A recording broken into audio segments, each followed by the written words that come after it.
Salud, desde San Juan, Argentina, en el living de mi casa, con los gatos tirando las piedras de los areneros y la cerveza servida en una jarra de porcelana, les habla el epistemólogo ebrio Gabriel Parabano.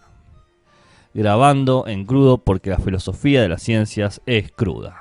Este es el único podcast, primero, de epistemología y segundo, el único que dura el tiempo justo que tarda en tomarse una pinta. En este episodio tenemos otro tema más del intercambio epistolar entre Spinoza y Henry Oldenburg. Vamos a ello.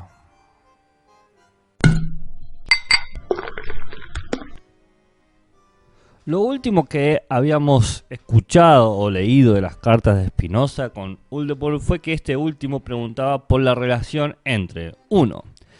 El concepto de Dios y la facticidad de su existencia. 2. La relación entre cuerpo y mente. 4.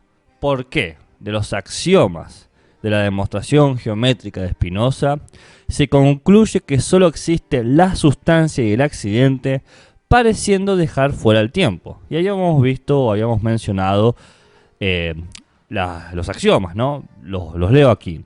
1. Todo lo que es o es en sí o en otra cosa. 2. Lo que no puede concebirse por medio de otra cosa debe concebirse por sí. 3. De una determinada causa dada se sigue necesariamente un efecto y por el contrario, si no se da causa alguna determinada, es imposible que un efecto se siga. 4. Las cosas que no tienen nada en común una con otra tampoco pueden entenderse una por otra. Esto es, el concepto de una de ellas no implica el concepto de la otra. 5. El conocimiento del efecto depende del conocimiento de la causa y lo implica. 6. Una idea verdadera debe ser conforme a lo ideado por ella. 7. La esencia de todo lo que puede concebirse como no existente no implica la existencia. Entonces dice Oldenburg en su tercera objeción o pregunta, ¿por qué de algunos de estos axiomas, específicamente el 4, ¿no? Las cosas que no tienen nada en común una con otra tampoco pueden entenderse una por otra, parecería que está dejando afuera el tiempo y el espacio, por más que muchas veces se interprete que el tiempo y el espacio son como sustancias, o muchas veces se interprete que el tiempo y el espacio operan como sustancias, pero no tienen nada que ver con las sustancias. Entonces, ante la primera pregunta de si Dios y la existencia, Spinoza hace una relación entre la definición y lo que ésta implica para ser verdadera. Recordemos la demostración de los atributos infinitos y perfectos en Dios. Ante la segunda pregunta, relación cuerpo y mente, se responde que hay una diferencia clara entre la extensión del pensamiento respecto a cómo es su género. Uno es material y el otro inmaterial, aunque ambos son infinitos a su manera. Recordemos que una de las cosas que preguntaba Oldenburg era sobre si el pensamiento era una acción corpórea, ¿no? Entonces, ante la tercera pregunta, ¿no? Las relaciones de los axiomas, responde Spinoza que no se lo deja fuera del espacio del tiempo, sino que es parte de la sustancia, y acá da las pistas de cómo está entendiendo Spinoza la sustancia, que parecería ser todo lo que es el universo. Y por lo tanto, todos los accidentes de la sustancia, entre los que está el espacio y el tiempo, son formas en las que se expresa el universo. Y da una aclaración del axioma número 4, ¿no? Las cosas que no tienen nada en común una con otra tampoco pueden entenderse una por otra, esto es, el concepto de una de ellas no implica el concepto de la otra. Dice Spinoza que significa justamente eso, que la única forma en que algo tenga en común una cosa cualesquiera del universo con otras cosas cualesquiera del universo es si hay una relación de causa y efecto. Si no, no hay una relación, no es algo común, no están emparentadas. Pues si no, su expresión provendrá de otro origen, dice Spinoza, y otro origen es otra serie causal de relaciones que nunca podrían tocarse. Dado este repaso a las cartas, vamos a las nuevas, sin preámbulos. Henry Oldenburg al muy ilustre señor Baruch de Spinoza. Mi muy estimado amigo, He aquí el opúsculo que le había prometido. Comuníqueme su opinión sobre el mismo, especialmente sobre los experimentos que incluye sobre el salitre y sobre los fluidos y los sólidos. Recordemos que la carta anterior, Oldenburg estaba diciendo que en el colegio filosófico donde estaba, que nosotros sabemos que es la Royal Society, estaban realizando interesantes experimentos químicos y físicos. Y dice Oldenburg, le doy las gracias más sinceras por su carta, llena de erudición que he recibido ayer. Lamento mucho, sin embargo, que su viaje a Ámsterdam le haya impedido contestar a todas mis dudas. Le ruego pues que me remita tan pronto tenga un rato libre, lo que entonces omitió. Pues en esta última carta me ha dado a usted mucha luz, más no tanta como para haber disipado toda oscuridad. Confío que lo conseguirá cuando me instruya con toda claridad y precisión sobre el verdadero y primer origen de las cosas, ya que mientras no me quede claro por qué causa y de qué modo comenzaron las cosas y con qué tipo de conexión depende de la causa primera, si es que tal existe, todo cuanto oigo y cuanto leo me parece un cajón desastre, es decir, lleno de hilos y enredados. Así pues, doctísimo señor, le ruego encarecidamente que me ceda su antorcha en este asunto y no dude de mi fidelidad y gratitud, pues soy su adictísimo.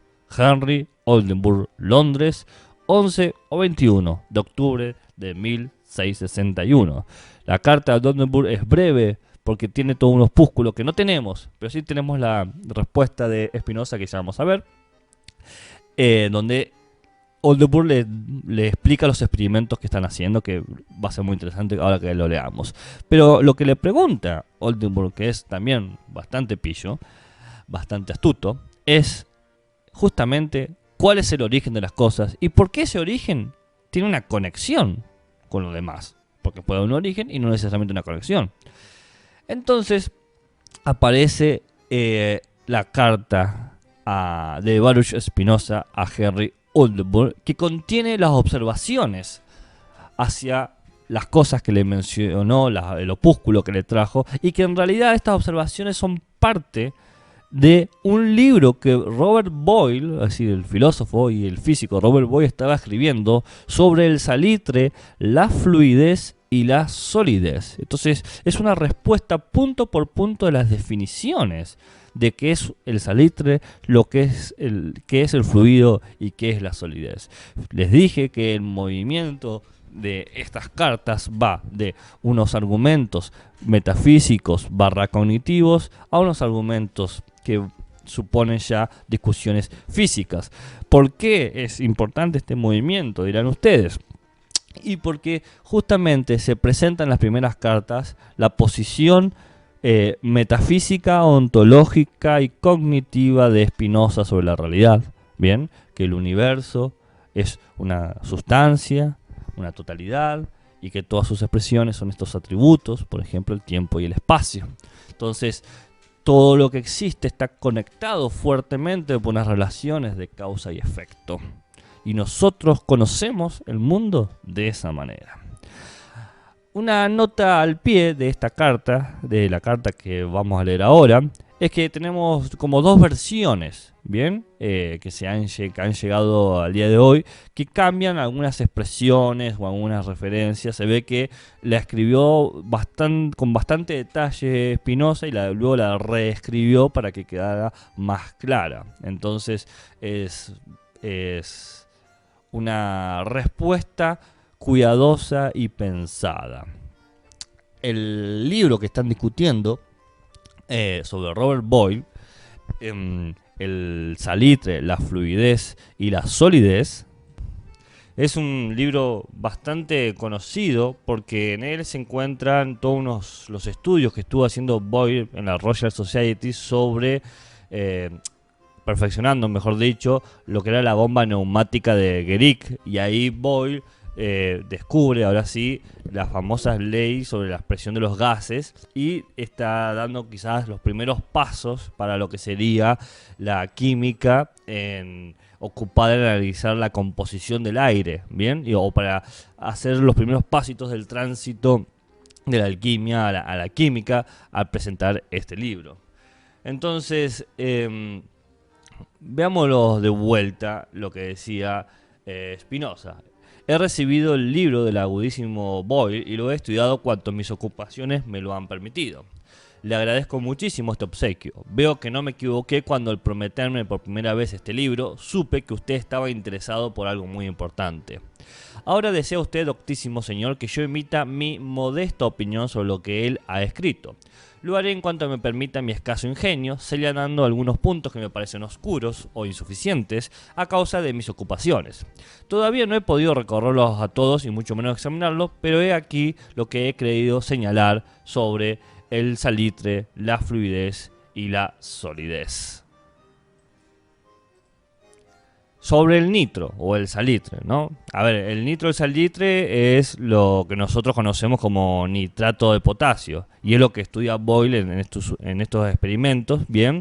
Y los describe principalmente de una forma física o mecánica, no química. Y ¿cuál era el experimento de Boyle? ¿Qué es lo que estaba haciendo? Él agarraba un poco de carbón, ¿bien? Carbón, que sería el carbono, y le ponía salitre. Y se transformaba entonces en carbonato de potasio, ¿no? K2CO3. Y sobre eso después le echaba ácido nítrico, ¿bien? HNO3. Y a veces le agregaba un poco de agua para que el proceso sea más rápido. ¿Y qué sucedía? Se daba un proceso, ¿bien?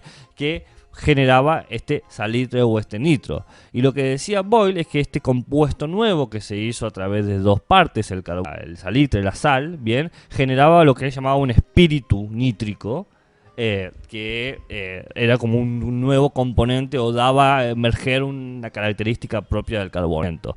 La discusión de ese experimento era si ese espíritu, ese vaho, eso que salía de ponerle básicamente ácido al carbón, cuál era la naturaleza y la estructura mecánica de eso y qué hablaba sobre las relaciones entre componentes.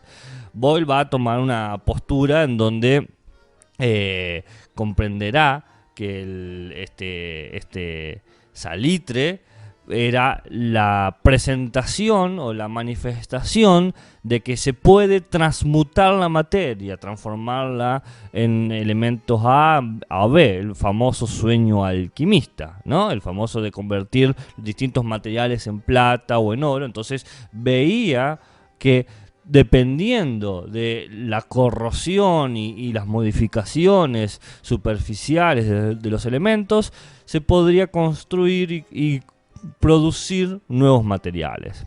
Spinoza no va a estar de acuerdo con esto, sino que va a hablar de que todos estos cambios materiales que se dan en los elementos depende de la textura que ellos tienen. Es decir, tiene que ver con una relación del entramaje o la malla que tiene cada superficie de los materiales que permiten pasar o no pasar elementos, ¿no? No es una cuestión de cantidad o de tamaño en Spinoza, sino como fuerzas que van atravesándose entre sí en los elementos. Entonces tenemos una cuestión de pensar que se puede transformar la materia y otro que habla de una cuestión de interacción de fuerzas.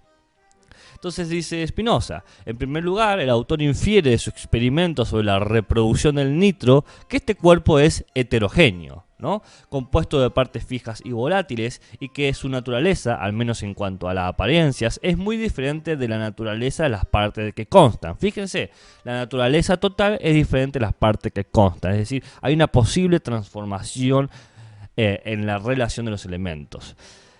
Sigue diciendo Spinoza, para que esta conclusión sea correcta, se requiere, según creo, otro experimento que demuestre que el espíritu del nitro no es realmente el nitro y que sin la ayuda de la sal no se lo puede condensar ni cristalizar.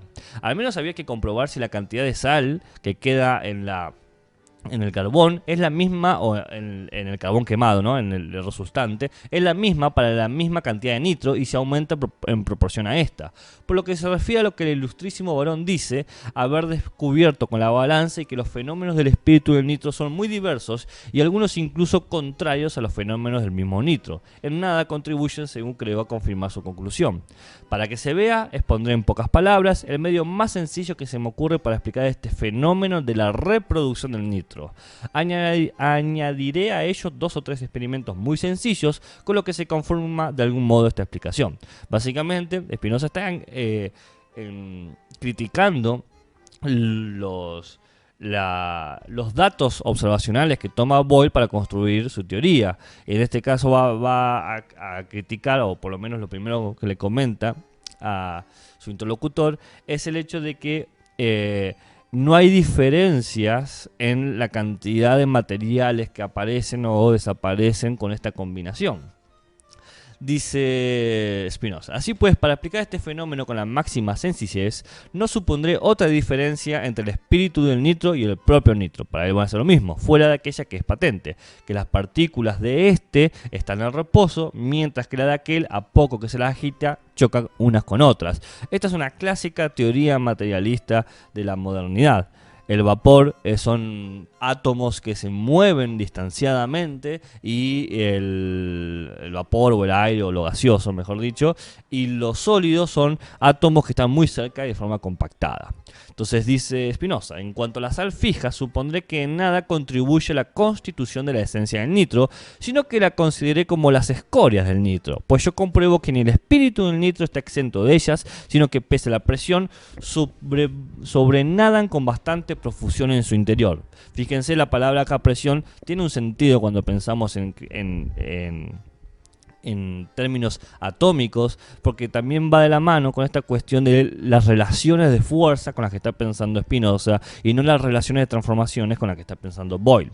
Dice Spinoza: estas sal o estas escorias poseen poros u orificios del tamaño de las partículas del nitro, pero yo he constatado que cuando las partículas del nitro eran expulsadas por la acción del fuego de sus poros, unos se estrecharon y otros, por consiguiente, se vieron forzados a dilatarse, mientras que la sustancia misma o las paredes de estos edificios se volvieron rígidas y al mismo tiempo muy frágiles. De ahí que al insuflarle el espíritu nítrico, algunas de sus partículas comenzaron a filtrarse por violencia, por los orificios más estrechos. Es decir, ¿qué está diciendo?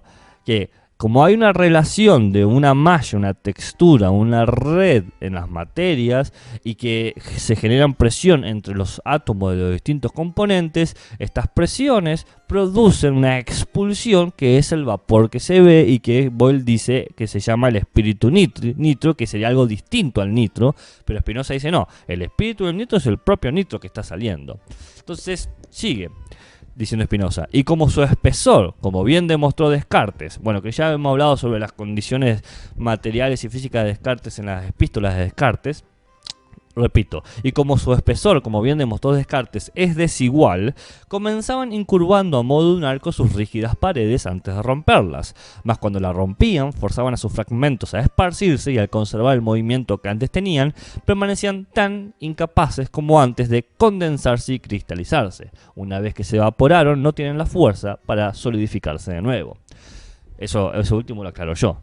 Sigue Spinoza: por el contrario, las partes del nitro que se filtraban por los poros más anchos, como no tocaban sus paredes, estaban necesariamente rodeadas de algún material sutilísimo, y cual las partes del fuego por la llama o el calor eran empujadas hacia arriba y volaban a lo alto, pero si eran bastante abundantes o si se unían con los fragmentos de las paredes y con las partículas que habían entrado por los orificios más estrechos, formaban gotas que volaban hacia arriba. Y si por medio de agua o de aire se afloja la sal fija y se vuelve menos activa, entonces es capaz de frenar el ímpetu de las partículas del nitro y de forzarlas a perder el movimiento que tenían y quedarse fijas de nuevo, como sucede con una bala de cañón al chocar con la arena o en el lodo. Interesantísimo esto, porque no solamente está hablando de que hay una red y que por la presión de los distintos componentes de los átomos del carbón y del ácido o de la sal que va a producir el ácido genera esta expulsión, este vapor, sino que también hay distintas como amplitudes de estos puntos por los cuales pasará los átomos generando el vapor, y estas diferencias generan que se generen situaciones de condensación o solidificación mínima, es decir, como una liquidez. De alguna forma vemos los tres estados de la materia en la explicación de Spinoza, en términos de la ciencia de él, ¿no? La ciencia moderna, hablando de lo sólido, lo líquido y lo gaseoso.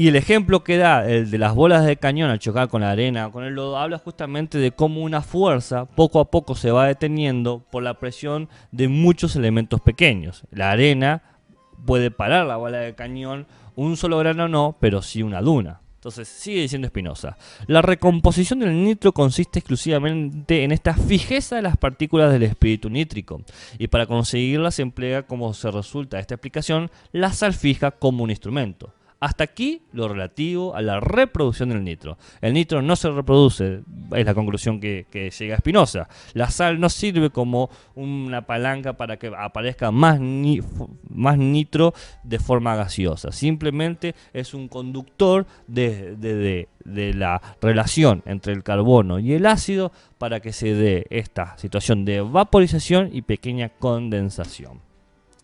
Sigue Spinoza. Veamos ahora, si lo desea en primer lugar, por qué el espíritu del nitro y el nitro mismo, a ver, de vuelta, recuerden que cuando digo nitro también estoy diciendo salitre, para estas personas es lo mismo, difieren tanto en sabor. Y en segundo lugar, por qué el nitro es inflamable y no lo es en modo alguno el espíritu del nitro. Acá lo que está haciendo Spinoza es explicar justamente cómo se recompone el nitro a partir de los poros de la sal fija y de las distintas velocidades y tamaño de las partículas, y el sabor y la figura de velocidad y su inflamabilidad por el tamaño y la velocidad. Está hablando justamente de todas características que tienen que ver con esta porosidad y esta malla que hace a los elementos físicos. Sigue diciendo Spinoza. Para entender el primer punto, bien, la diferencia entre el espíritu y el nitro mismo, hay que señalar que los cuerpos en movimiento nunca chocan con otros por sus superficies más amplias, mientras que los cuerpos en reposo se apoyan sobre otros por sus superficies mayores. De ahí, si se coloca sobre la lengua las partículas del nitro mientras están en reposo, apoyarán sobre ellas sus superficies más amplias y obstruirán sus poros, provocando la sensación de frío. Aparte de que el nitro no se puede disolver con la saliva en las partes tan diminutas como con el fuego.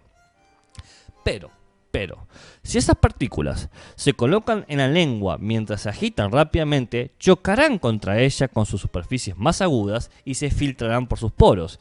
Y cuanto más se agiten, más intensamente pincharán la lengua, de la misma forma que una aguja producirá sensaciones distintas según que la toque de punta o se apoya en ella de lado. Fíjense cómo explica la sensación y el gusto de la sal según la relación que tenemos. Si la apoyamos gentilmente un grano de sal en la lengua, vamos a sentir algo un poco, una sensación de frío, tranquila, pero si nos tiramos sal de forma brusca, podemos sentir que nos quema la lengua. Ese es el ejemplo que da con la aguja, también él. Dice Spinoza, en cuanto a la causa por qué el nitro es inflamable y no lo es en cambio el espíritu nítrico, es decir, el componente, la sal no es ignífuga, pero sí la sal en sí misma no es ignífuga, pero sí los componentes, la sal, ahí está el carbono por ejemplo, residen que cuando las partículas del nitro están en reposo, es más difícil que el fuego las lleve hacia arriba que cuando poseen un movimiento propio en todas las direcciones. De ahí que cuando están en reposo ofrecen resistencia al fuego hasta que éste las separa una de las otras y las envuelve por doquier. Pero una vez que las envuelve, las arrastra consigo de aquí para allá hasta que recuperan su propio movimiento y se elevan en forma de humo.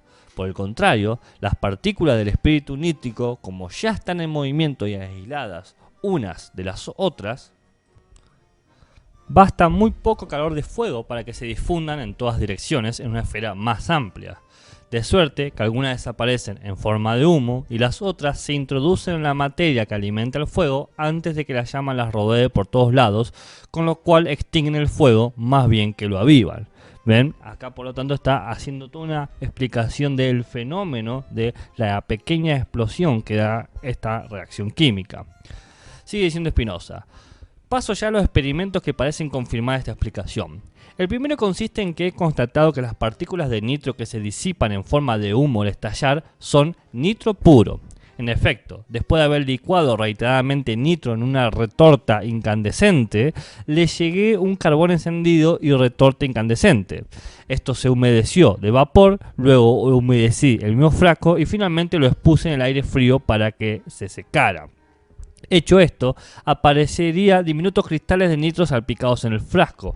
Para que no cupiera sospechar que ese fenómeno no se debía tan solo a las partículas volátiles, sino que quizás la llama había arrastrado consigo trozos enteros de nitro, para hablar según la opinión de Boyle, y que habían expulsado después las partes fijas junto con las volátiles antes de que se disolvieran. Para que no cupiera tal sospecha, repito, hice subir el humo por un tubo de más de un pie de largo, como por una chimenea, de modo que las partes más pesadas se adheriesen al tubo y que yo pudiera recoger solo las partes más volátiles que pasaban por el orificio B. Bueno, acá hay un dibujo que ustedes claramente no pueden apreciar, lo puedo subir como material extra en el podcast, donde se muestra el retrato del frasco que tiene. Es como un tubo alargado, bien, que termina en un pequeño cuello de botella por donde sale el humo, y se da esta situación donde el humo expelido del nitro, digamos el espíritu nitroso al que llaman hoy, sale y queda todo el frasco lleno de estas pequeñas partículas cristalizadas. Sigue diciendo Spinoza: como ya he dicho, el experimento resultó, pero tampoco quise contentarme con eso, sino que para examinar mejor el hecho tomé una cantidad mayor de nitro, lo licué y lo prendí con una brasa encendida. La brasa encendida, la torta es lo mismo. Coloqué como antes el tubo A sobre la retorta y mientras duró la llama sostuve junto al orificio B, es decir, picó botella, un trozo de espejo. Se adherió al espejo, cierta materia que se licuaba al exponerla al aire, pero aunque esperé algunos días no logré observar ningún efecto del nitro. En cambio, cuando añadía espíritu de nitro, se transformaba en nitro. Fíjense que lo que está haciendo es ver si realmente hay una diferencia sustancial en la expresión del espíritu nitroso y del nitro al contener el nitro dentro del frasco y al ver el efecto del vapor en un espejo. De este experimento se puede concluir, según creo, 3 cosas, dice Spinoza. Primero, que las partes fijas se separan de las volátiles en el momento de licuarse y que una vez disociadas la llama las empuja hacia arriba, es decir, que el calor hace que se eleve aquello que está más volátil o lo gaseoso.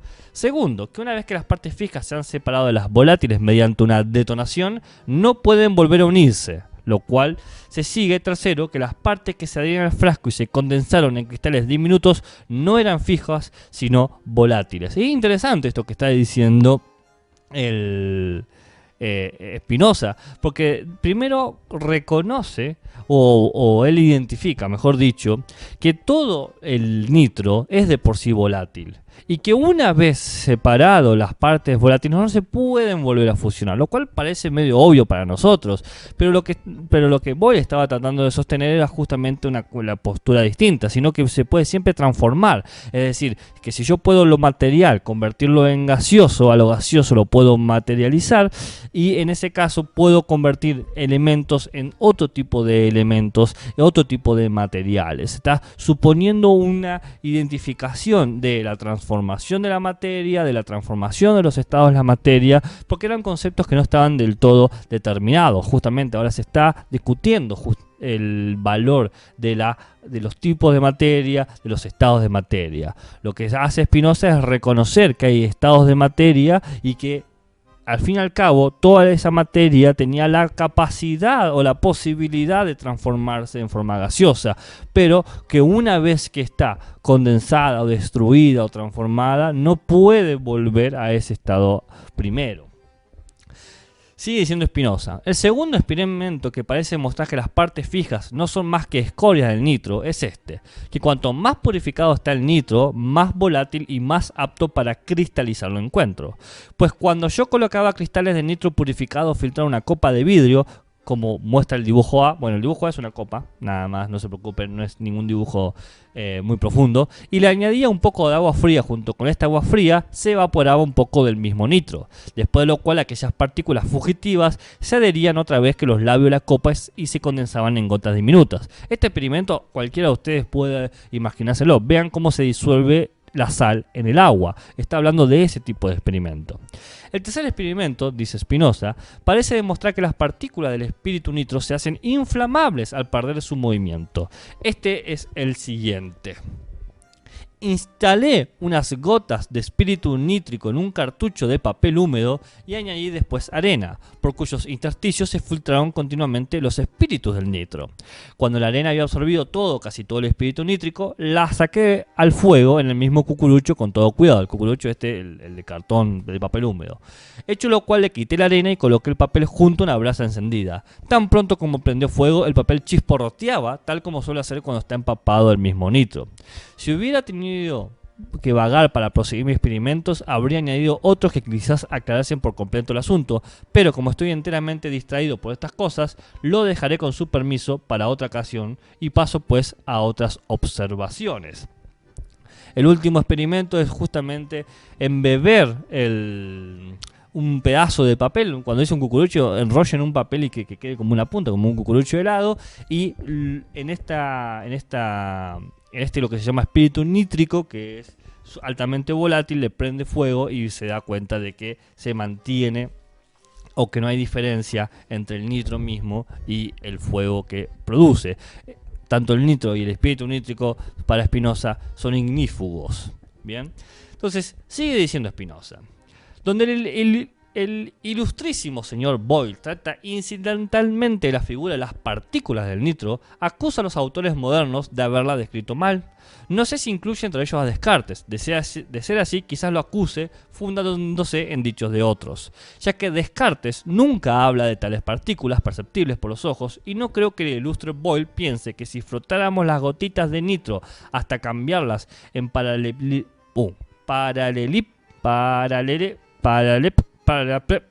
paralelípedos o en cualquier otra figura, dejarían de ser nitro.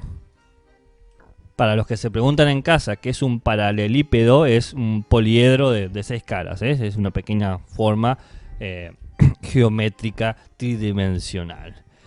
¿Qué está diciendo acá? Quizás se refería a ciertos químicos que no admiten sino lo que pueden ver con los ojos y palpar con las manos. Si pudiéramos realizar con rigor este experimento, confirmaría plenamente lo que yo quería concluir del primer experimento arriba mencionado, que es que no se pierde peso ni masa o dimensión entre el nitro que se prende fuego y los vapores del nitro. El ilustrísimo señor Boyle intenta demostrar que todas las cualidades táctiles solo dependen de el movimiento y la figura. Todas las afecciones son una mecánica basada en el movimiento y la figura. Pero como el ilustre autor no propone sus argumentos como matemáticos, no es en absoluto necesario examinar si estos son totalmente convincentes. Por lo demás, no sé por qué Boyle pone tanto empeño en deducirlo de su experimento, puesto que esto ya ha sido más que suficientemente demostrado por Verulamió y después por Descartes. Interesante acá creo que se nota de forma explícita la discusión que hay entre Boyle y Spinoza, que es la comprensión sobre cómo es la estructura material del universo. Boyle, como un fuerte materialista, establece que todas las diferencias y todos los cambios posibles y reales que hay en los objetos se debe a la figura y al movimiento y relaciones mecánicas que se dan entre ellos. Por lo tanto, es posible la transmutación de los materiales y de los estados de la materia. Pero Spinoza no está de acuerdo que la estructura del universo se basa en movimiento y en figura, porque él parte de otra postura, que era la que habíamos visto en la carta anterior, que es la sustancia y sus relaciones con las cualidades, una conexión sumamente estricta y determinada de causa y efecto, y así como el efecto no puede volver a ser causa, no puede volver a su inicio, el humo no puede volver a la explosión, ni la explosión puede volver a el nitro en sí mismo. Para Spinoza eso ya está claramente demostrado por los experimentos de Verulamió y por Descartes. Sigue diciendo Spinoza, ni veo tampoco que este experimento nos ofrezca indicios más elocuentes que otros experimentos bastante corrientes. Y así, respecto al calor, ¿no aparece lo mismo y con idéntica claridad cuando al frotar dos palos uno con otro, aunque estén fríos, producen con solo aquel movimiento una llama, o cuando la cal se calienta al echarle agua? Respecto al sonido, no veo que se observe en este experimento algo más novedoso que en la ebullición de del agua y en muchos otros casos. En cuanto al color, que también se puede decir que se cambia en el nítrico al espíritu nítrico, por atenerme exclusivamente a lo más probable, tan solo diré que vemos que los vegetales cambian en múltiples y los más variados colores. Además, los cuerpos que exhalan olor fétido, si se los agita, lo exhalan de una forma más fétida todavía, y especialmente si se los calienta en algo. Finalmente, el vino dulce se transforma en vinagre y así otras muchas cosas. Por lo cual, si me es lícito expresarme con libertad filosófica, todas estas cosas las juzgo yo superfluas. Digo esto porque temo que otros aprecian menos de lo que es justo al ilustre varón que juzgue mal de él. Fíjense lo que está diciendo acá. Todos estos cambios que parecen maravillar a Boyle y que parecen ser indicios de la transmutación de la materia, Spinoza los pone en el mismo nivel que todos esos cambios que vemos a nivel sensible y que vemos que sucede en otros objetos y que no pueden retrotraerse, como una verdura que se pudre. Ok, sí, la verdura cambia de color, sí, exuda nuevos olores, pero no podemos volver atrás de eso. Sigue diciendo Spinoza: de la causa de este fenómeno ya he hablado. Solo añadiré aquí que también yo he comprobado por experiencia que las partículas de sal fijas pueden flotar en gotitas, pues cuando ellas volaban hacia arriba chocaban contra un vidrio plano que había preparado al efecto y que había calentado un poco a fin de que toda partícula volátil que se adheriera al vidrio volara. Hecho esto, observaba que una materia es espesa y brillante y se adhería allí al vidrio. Vamos, todos hemos visto el fenómeno de la efervescencia, es lo que está diciendo Spinoza. En este párrafo parece que el ilustre varón quiere demostrar que las partículas alcalinas son llevadas de aquí para allá por el impulso de las partículas salinas, mientras que las partículas salinas se elevan ellas mismas por su propio impulso en el aire. Ahora bien, en mi explicación yo he dicho que las partículas de espíritu nítrico adquieren un movimiento más agitado, porque cuando penetran en orificios más anchos, deben ser necesariamente ceñidas por cierta materia sutilísima e impulsada por ella hacia arriba, como las partículas de madera por el fuego. En cambio, las partículas alcalinas reciben su movimiento el impulso de las partículas de espíritu nítrico que se colaron por los orificios más estrechos. Añadiré aquí que el agua pura no puede disolver ni relajar tan fácilmente las partes fijas. Nada extraño, pues que al echar espíritu nítrico en la solución de sal fija disuelta en el agua, se produce la ebullición que Boyle describe. Aún más, pienso que dicha ebullición será más intensa si el espíritu nítrico se mezcla a la sal fija todavía intacta. Acá está hablando de una cuestión de cantidades nada más, Spinoza. Porque en el agua esta sal se disuelve en diminutas moléculas que se pueden separar más fácilmente y moverse con más libertad que cuando todas sus partes chocan entre sí y se adhieren firmemente. Ya he hablado del sabor del espíritu ácido, solo me resta pues referirme al alcalino. Cuando colocaba el alcalí en la lengua sentía un calor el que seguía luego un picor, lo cual me indicaba que es una especie de cal, pues así como la cal se calienta con el agua, también esta sal se calienta con la saliva, el sudor, el espíritu nítrico y quizás también con el aire húmedo. De hecho, de que una partícula de materia se una a otra, no se sigue ipso facto que adquiere una nueva forma, sino no tan solo que se hace mayor. Y acá creo que está rematando la teoría de la transmutación de Boyle. Fíjense, lo leo de vuelta. Del hecho de que una partícula de materia se una a otra, no se sigue ipso facto que se adquiera una nueva forma, sino que se hace mayor cantidad. Esto basta para conseguir lo que pretende explicar el ilustre autor en ese párrafo en que ataca al oro. Mi opinión sobre la forma de filosofar de Boyle la expresaré cuando termine de disertar lo que él menciona sobre la fluidez. Y nosotros vamos a cortar acá porque si no el episodio se hace absurdamente largo. Ya tenemos casi 40 minutos de carta. La carta creo que vamos por la mitad o nos faltan 3 partes. Nos queda la parte de la fluidez con unos interesantes dibujos que habrá que sumar luego como adjunto al episodio. Nos queda la parte de la solidez, sí, nos queda la mitad de la carta, así que la veremos en el próximo episodio. Y nada, nos vemos.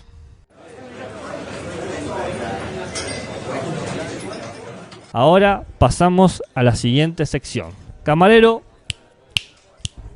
una cañita para llevar. Un espacio de propaganda desvergonzada que nadie que aprecie su tiempo debería usarlo. A ver, les cuento un poco cuál es la bibliografía que estamos usando en estas epístolas, ¿no? En estas pequeñas cartas de Spinoza a Oldenburg. tenemos las... A ver cómo se llama esta. Esperen que no encuentro el nombre. Está por acá. Acá está. Las traducciones de Atilano Domínguez y de Oscar Coan en dos versiones distintas de Spinoza. Una que se llama simplemente Correspondencia y la otra que se llama El Epistolario. Así que estamos cotejando ambas cartas. Por último, si quieren seguir o encontrarme, estoy en Facebook, Instagram o Twitter, y en YouTube, Spotify, iTunes, iVoox, Google Podcast o Deezer. Pueden encontrarme de gira en cualquiera de esos bares. Siempre como el epistemólogo ebrio. Salud y buenas ciencias.